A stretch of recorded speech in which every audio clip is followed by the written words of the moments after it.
전문가는 제가 아닙니다. 여러분이 직접 전문가가 되어야 합니다.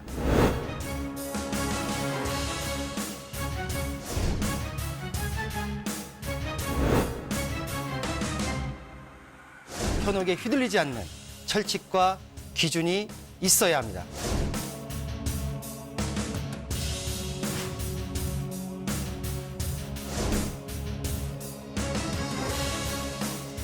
여러분의 소중한 자산, 어디에 얼마나 있는 것이 아닌 어떻게 흘러가는지 파악해야 합니다.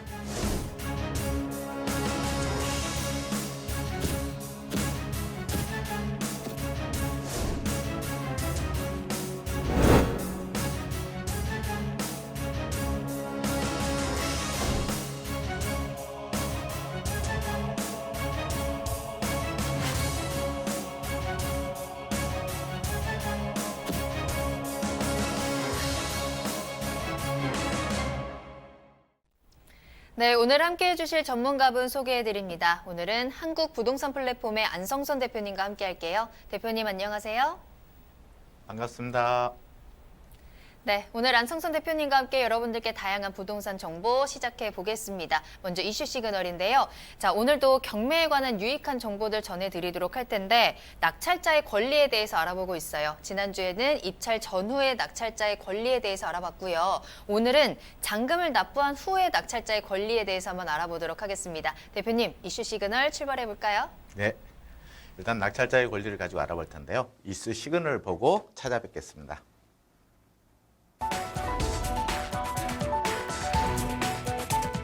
부동산 경매란 채권자의 신청에 따라 법원이 채무자의 부동산을 강제로 팔아서 빌린 돈을 돌려주는 강제 집행 절차를 말합니다. 개인이나 기업 등 사적인 채권 채무 관계에 법원이 나서서 중지하기 때문에 민사소송 사건이며 법이 정한 절차에 따라 진행됩니다. 경매에서 낙찰자가 물건을 입찰한 후 잔금을 납부하게 되면 물건의 소유권을 취득하게 됩니다. 이때 문제가 되는 것은 낙찰 물건을 사용 수익하는 점유자의 비용 부분입니다.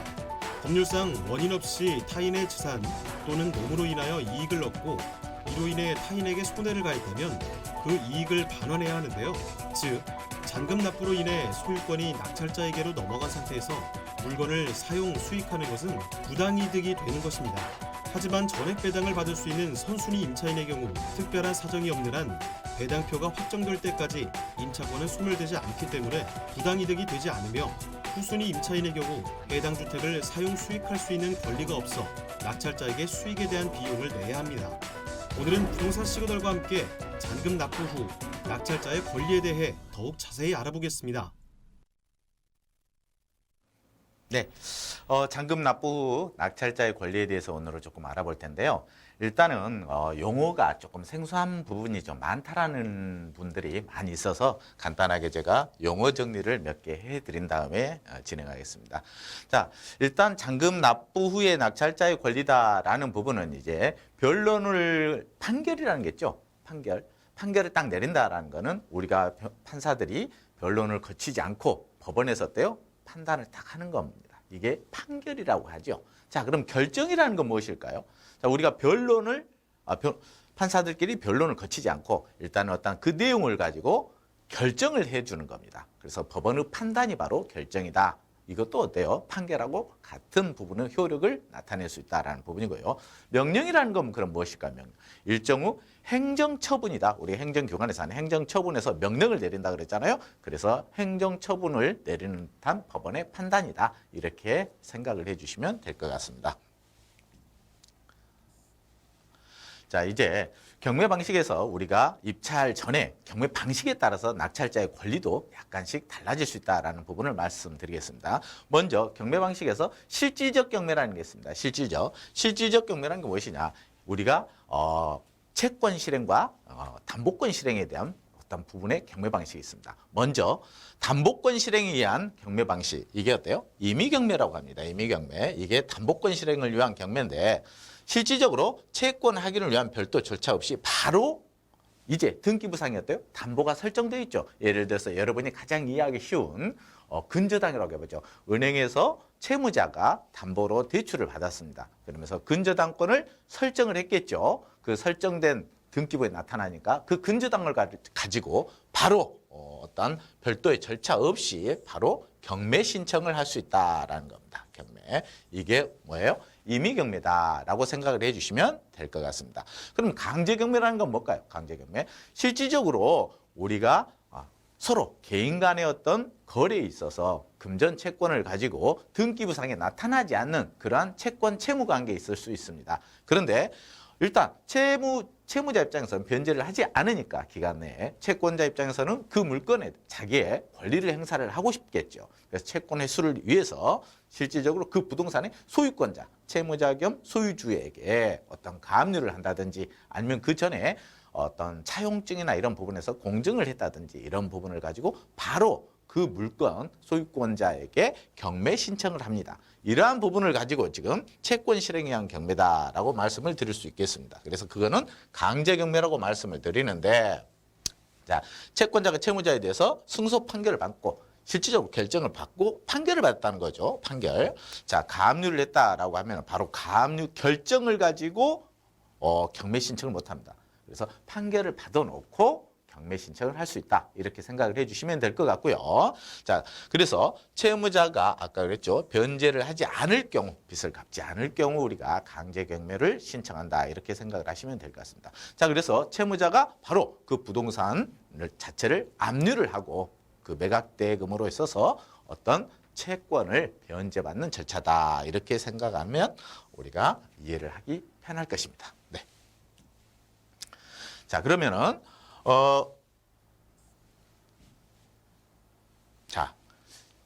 이제 실질적 경매 다음에 그러면 실질적 임의경매, 강제경매 이후에 무슨 경매 방식이 있을까? 실질적으로 여러분이 경매 진행을 하다 보면은 유치권에 의한 경매 뭐 이런 부분 다른 경매 방식이 있을 거예요. 이런 거는 우리가 실질적으로 이루어지는 경매가 아니라 형식적으로 이루어지는 경매다라고 말씀을 드릴 수가 있겠습니다. 그 형식적으로 이루어지는 경매 방식은 어떤 것이 있는가라는 부분을 한번 알아보면은, 자, 우리가 어떤 공사대금을 채권을 가지고 판결을 받았다.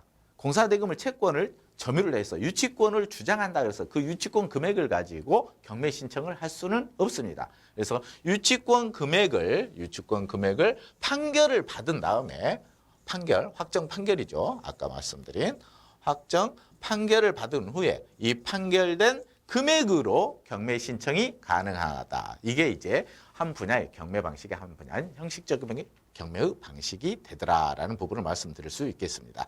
자, 두 번째는 어때요? 법정지상권에 의한 경매. 법정지상권. 실질적으로 어때요? 법정지상권 같은 경우는 어때요? 치료죠. 이 치료 부분인데 이 치료 3년분의 치료를 어떤 지상권자가 토지 소유주에게 납부하지 않았을 경우 아니면 거기에 대해서 치료의 의무 이행을 하지 않았을 경우 실질적으로 어떠냐 이 부분에 대해서는 3년분을 가지고 경매 신청을 할 수 있다랍니다. 그래서 실질적으로 지상권, 건물을 가진 소유권자는 토지 소유권자한테 자기의 건물을 잃을 수도 있는 그런 상황이 발생할 수 있습니다. 그래서 지상권자 입장에서는 의무 이행을 다 해주셔야 되겠죠. 이러한 법정 지상권, 치료에 의한 경매다라는 부분을 말씀드릴 수 있겠고, 세 번째는 지분권에 의한 경매입니다. 자, 공유물 분할 합의가 되지 않을 경우 어때요? 이제 법원에서는 어때요? 지분이라는 물건이죠. 공유물 부분에 대해서. 자, 그러면 먼저 여러분과 둘이 지분권자가 있다라고 하면 합의를 유도합니다. 자, 합의를 해서 어떤 부분을 사용료를 서로 공유를 하세요라고 했는데 서로 지분권자가 합의가 이루어지지 않았다라고 했을 때 이제 좋습니다. 그러면 여러분 둘이 이 부분에 합의가 이루어지지 않았으니까 이 물건을 경매 방식으로 매각을 하여 지분만큼 어때요? 청산금으로 여러분한테 지불을 하겠습니다라는 말씀, 그런 판결입니다. 결국은 청산금으로 지불을 하려면은 지분권자들에게 이 물건을 경매로 매각을 해야 되겠죠. 그래서 청산금으로 공유자에게 지급되는 경우 이 부분은 어때요? 지분의 권리만큼 청산금으로 배당을 해준다라는 부분입니다. 이러한 부분이 지분권에 의한 경매 방식, 이 세 개가 형식적 경매라고 여러분이 생각을 해주시면 될 것 같습니다.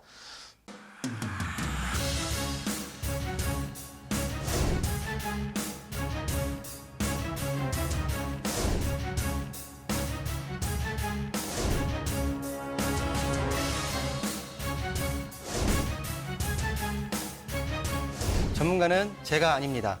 여러분이 직접 전문가가 되어야 합니다.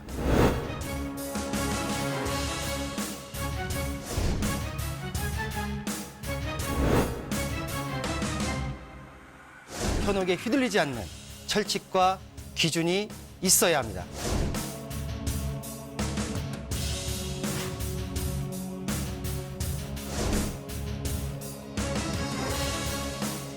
여러분의 소중한 자산, 어디에 얼마나 있는 것이 아닌 어떻게 흘러가는지 파악해야 합니다.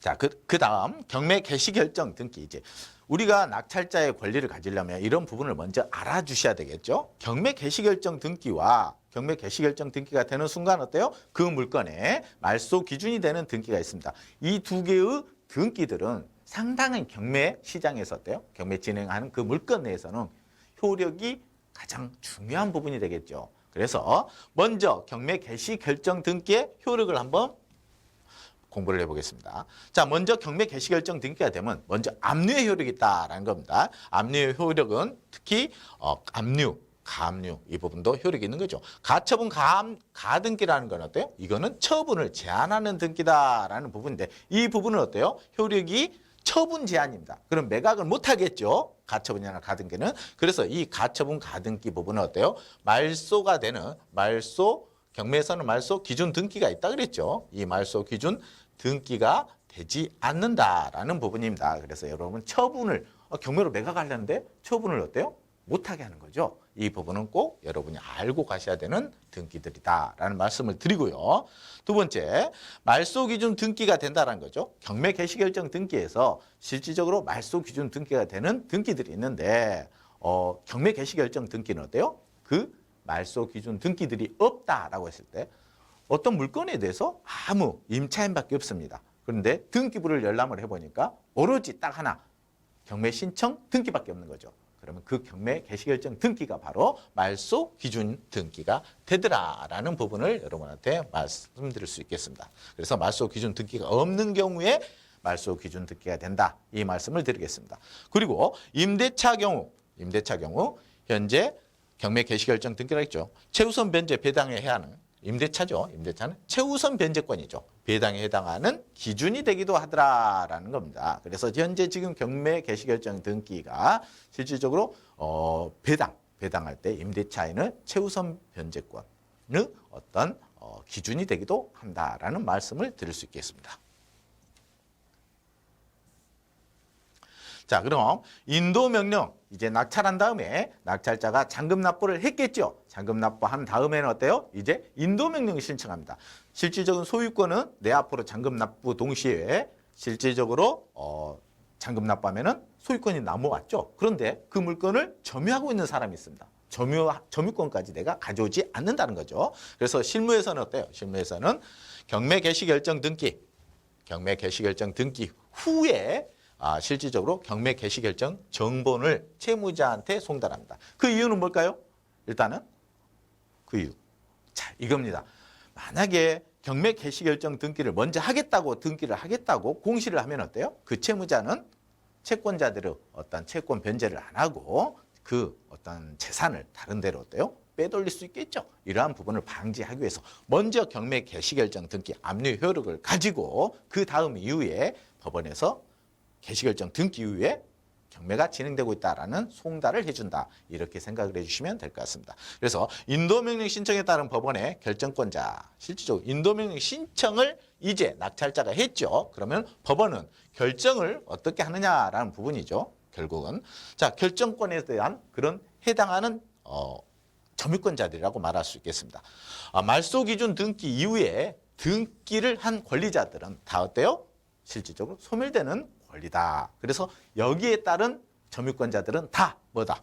네, 인도명령 대상자다라고 말씀드릴 수 있겠습니다. 그래서 인도명령 결정문 자체를 여러분이 등한시하는데 아까 말씀드렸죠. 결정도 판결하고 동일한 효력을 가지고 있다. 이렇게 말씀을 드릴 수 있겠습니다. 경매 개시 결정 등기 이후에 어떤 권리자들, 모든 권리자들을 또 인도명령 대상자다라고 말씀드릴 수 있고요. 말소 기준 등기 이후에 실질적으로 어때요? 임대차로 전입한 대항력을 갖춘 임차인죠. 이분들도 인도명령 결정 대상자다라는 부분입니다. 그래서 말소 기준 등기 이후에 임차권자는 반드시 어때요? 배당 요구를 해야 된다. 등기부에 나타나지 않았으니까요. 배당 요구를 하지 않으면 전부 소멸됩니다. 배당도 참여할 수 없고요. 네, 이렇게 말씀드릴 수 있겠습니다.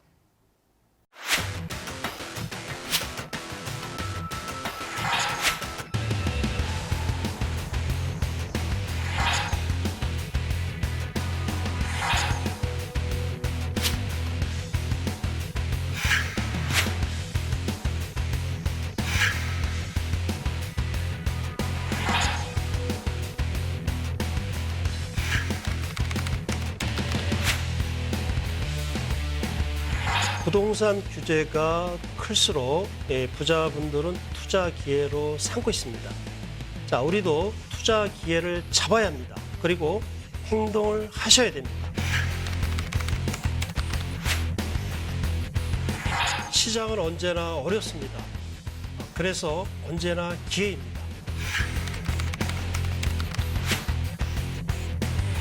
시장이 어려워도 언제나 기회를 잡아야 합니다.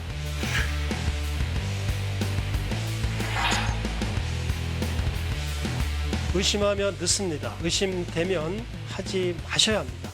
시작하지 마셔야 됩니다. 그런데 한번 하면은 끝까지 해야 합니다. 확실한 것만 하셔야 됩니다.